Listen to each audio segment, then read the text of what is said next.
Muchísimas gracias por estar pendientes siempre de nuestro programa. Vamos a hablar sobre un tema que afecta el bolsillo de todos los nicaragüenses y es el alto precio que está experimentando el gas butano en nuestro país, lo cual será muy difícil para muchas familias. Hay lugares que han reportado incluso que el tanque de 25 libras tiene un precio de hasta 390 córdobas.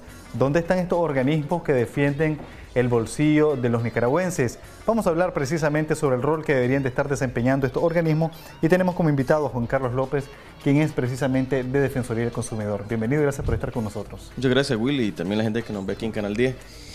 Sí, el tema del gas butano de igual tiene un índice comparativo. Recordad que el gas butano tiene unos derivados de precios del petróleo. No específicamente aumenta el petróleo a nivel internacional y localmente debe aumentar el precio del gas butano. Tiene muchas variables porque son componentes que se disgregan del precio del petróleo a nivel internacional y nacional. De hecho, el precio nacional del gas butano de petróleo, como se le conoce, o los tanques promedio de 25 libras, que son los que más se utilizan para el uso cotidiano en una vivienda, es específicamente los aumentos que ha venido rotando. Justamente en diciembre tuvo posiblemente un marco de estabilidad. Inclusive aquí hay realmente dos tipos de precios: el que le vende el mayorista al minorista y el que le vende el minorista específicamente a la agencia. Y en esa escalada de comercio, el INE, el ente regulador que establece los precios de consumo y de venta, específicamente te establece que anda oscilando entre los 185 córdobas y ahora pasando los 300 córdobas. Recordemos que son los precios bases que utiliza el organismo del Instituto de Energía en Nicaragua, pero no quiere decir de que sea el precio que se tiene que ofertar de manera específica en cada localidad. Ese es un precio base que se utiliza. Obviamente lo que espera el consumidor es que los precios no varíen, pero como ahora existe la disgregación o el costo adicional de llevarte tu tanque a tu domicilio u otro, que obviamente es un peaje, un costo de peaje o transporte, específicamente el precio del tanque va a aumentar. Entonces, por eso es que ves que las escaladas de precios son mayores. La gente va a preguntar, pero bueno, ¿y qué hacen a defensa de los consumidores? ¿Qué tiene puede que hacer? ser muy significativo el tipo de alza, porque usted me decía que aproximadamente 280 córdobas, pero la vez pasada me comentaban incluso ahí en las redes sociales de que hasta 390 córdobas han tenido que comprar en algunos puntos del país. Insisto, 280 córdobas es el precio que le vende según la tabla que establece el ente regulador. No, como te decía, no quiere decir que esa tabla está grabada en piedra. Esa tabla tiene obviamente variaciones porque no en todas las localidades el precio va a oscilar igual. En los departamentos los precios son mayores y en los departamentos inclusive hay variabilidades, sobre todo a veces con el tema de el que puede comprar más productos o más tanques, por así decirlo, ve que hay un mercado de educación en un momento determinado, en un determinado segmento, hay un poco de escasez, entonces aprovecha para vender más caro el producto. ¿Y quién lo va a sancionar? ¿Quién no va a ir a inspeccionar o regularlo? El INE, honestamente, realmente el INE no tiene la capacidad, ni el trabajo, ni operativo, ni el costo presupuestario para ir a revisar cada uno de los puestos de agencias que hay en el país a nivel nacional. Pero sí sería su función, definitivamente. Sí, exclusivamente sería una función que tendría el ente regulador. Para eso, obviamente, está trabajando. Vamos a escuchar a uno de los televidentes que va a participar en el programa. Muy buenos días. ¿Cuál es su aporte o consulta? Buenos días. A veces no me gustaría dar mi nombre por cuestiones de que después me van a señalar a mí, ¿verdad? Tranquilo. Pero lo que quería decirte es lo siguiente. Cuando el gas valía 320, valía 100 o más el barril de crudo, ¿verdad? Ahora yo no sé si llega a 60 pesos y ya va a tener un precio bien alto. Aparte de eso, quiero que sepa de que el gas en cada tanque vienen 5 o 6 libras menos en el tanque. Eso sería algo que tenían que ver. Me disculpo, no sé si puede expresarme lo que yo le estoy diciendo.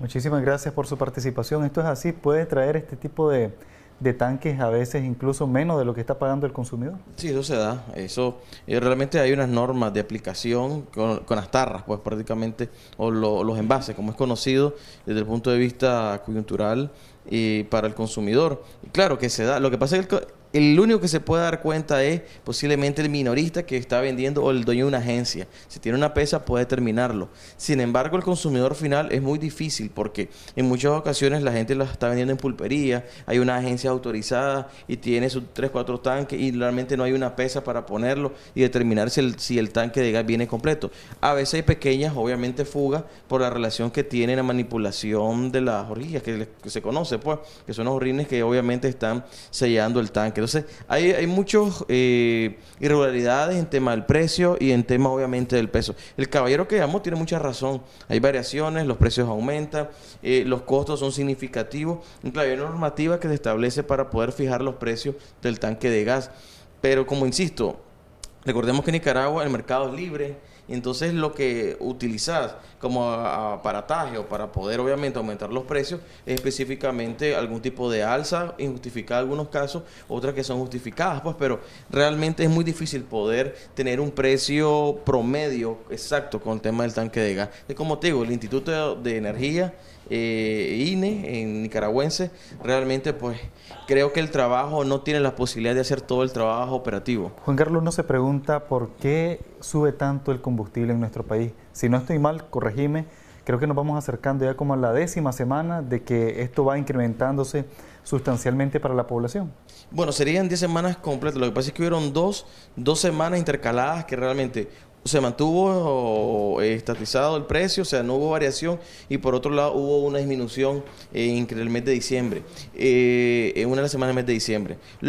En síntesis, sucede esto, Willy. Lo que pasa es que realmente el mercado en Nicaragua tiene la mala dicha de que efectivamente los precios son complacidos posiblemente por un mercado manipulado. Entonces, las empresas, las gaseras, como no tienen un precio de regulación específica, se ponen de acuerdo todas las empresas gasolineras y obviamente estipulan los precios que le van a vender a los usuarios consumidores, pues que llegan. Entonces, realmente es un mercado dado para la manipulación, para establecer abidotaje a cierto punto, y el consumidor realmente, pues, o sea, no tiene herramientas jurídicas para defenderse en esos casos.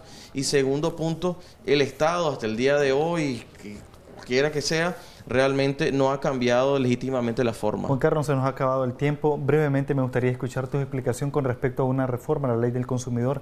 ¿En realidad esto traerá o no beneficio a la población? Bueno, el tema es amplio, pero en realidad podría traer beneficios si la aplicabilidad de las reformas que se hace está conjugada para que el usuario obviamente tenga mejores beneficios. Lo que sí llama la atención en esta reforma, o lo curioso, es que el Estado se va a conocer ahora como un consumidor, pero bueno, tal vez ese tema se nos va a sobrepasar para hablar tal vez en otro momento. Los beneficios, la ley que tenemos puede tener beneficios, te lo digo, hasta el día de hoy, y otras leyes conexas, pero la aplicabilidad, el marco jurídico y la institucionalidad es lo que a veces golpea para que el consumidor pueda obviamente sentir que sus derechos son obviamente cotejados. Muchísimas gracias, Juan Carlos López, de Defensoría del Consumidor, quien nos ha acompañado esta mañana para hablar sobre temas que precisamente golpean el bolsillo de los nicaragüenses. De esta manera yo le voy a dar traslado a las chicas al otro lado del estudio, que vamos a la recta final del programa.